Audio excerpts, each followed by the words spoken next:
Hello friends, आज हम start करेंगे क्लास 7 सिविक्स के lesson equality in Indian democracy का थर्ड मॉड्यूल। फ्रेंड्स, पिछले मॉड्यूल में हमने आपको इंडियन सोसाइटी में मौजूद इनइक्वालिटीज के बारे में बताया था।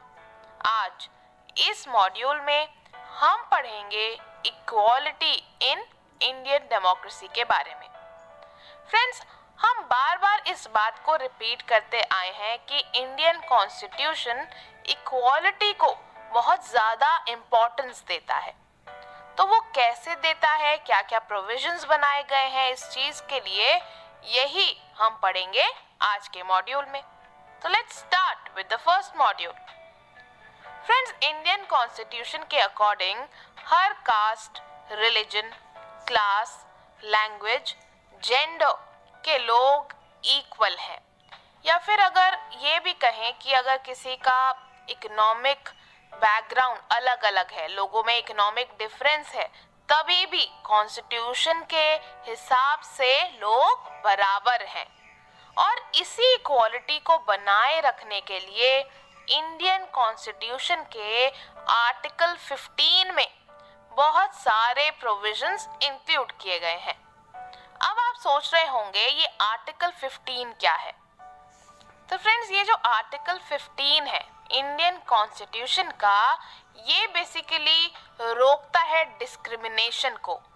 This is for prohibition of discrimination on grounds of religion, race, caste, gender और प्लेस ऑफ बर्थ। तो ऐसा कोई भी डिस्क्रिमिनेशन जो रिलीजन, रेस, कास्ट, सेक्स या फिर बर्थ प्लेस के बेसिस पे होता है, आर्टिकल 15 ऐसे डिस्क्रिमिनेशन को रोकता है, प्रोहिबिट करता है। और इसी आर्टिकल 15 में बहुत सारे प्रोविजंस इंक्लूड किए गए हैं जिनके बारे में अब हम पढ़ेंगे। तो आइए इन प्रोविजंस के बारे में पढ़ते हैं। फ्रेंड्स, सबसे पहला प्रोविजन है that all people are equal in the eyes of law. इसका मतलब है कि देश के प्रधानमंत्री से लेके प्राइम मिनिस्टर से लेके एक डोमेस्टिक वर्कर तक सब लोगों को सेम लॉज फॉलो करने होते हैं। ऐसा नहीं है कि अलग अलग प्रोफेशन या फिर इकोनॉमिक स्टेटस के लोगों के लिए लॉज अलग अलग हों। सबके लिए, जी हाँ, सबके लिए सेम लॉज और सेम पेनल्टीज हैं। जैसे अगर एक मिनिस्टर ट्रैफिक रूल्स तोड़ता है तो उसे भी चालान भरना पड़ेगा, फाइन भरना पड़ेगा, जितना कि एक ऑफिस वर्कर को ट्रैफिक रूल्स तोड़ने पर भरना पड़ेगा। इसमें कोई डिफरेंस नहीं होता कि भाई कौन रूल फॉलो करेगा, कौन लॉ नहीं फॉलो करेगा। सबके लिए कानून एक जैसा है, पनिशमेंट्स एक जैसी हैं। ये तो हुआ पहला प्रोविजन। दूसरे प्रोविजन के बारे में बात करते हैं। तो फ्रेंड्स, दूसरा प्रोविजन ये है कि किसी के भी साथ religion, race, caste, place of birth या फिर जेंडर के बेसिस पर भेदभाव नहीं होगा, डिस्क्रिमिनेशन नहीं होगा। तीसरा क्या प्रोविजन है? तीसरा ये कि कंट्री के सारे सिटीजन्स को पब्लिक फैसिलिटीज जैसे कि वेल्स, टैंक्स, बेदिंग घाट्स और रोड्स यूज करने का राइट है, क्योंकि पब्लिक फैसिलिटीज ही तो है ये सारी। तो सारे लोगों को ये सारी पब्लिक फैसिलिटीज, रोड्स, वेल्स वगैरह, ये सब कुछ वो लोग यूज कर सकते हैं, हम सब यूज कर सकते हैं। पब्लिक फैसिलिटीज मतलब तो जानते ही है ना, सारी फैसिलिटीज जो गवर्नमेंट ने कंट्री के लोगों के लिए बनाई है। तो पब्लिक फैसिलिटीज यूज करने का राइट हम सब के पास है। साथ ही इन फैसिलिटीज को सारे लोग बिना किसी भेदभाव के यूज कर सकते हैं।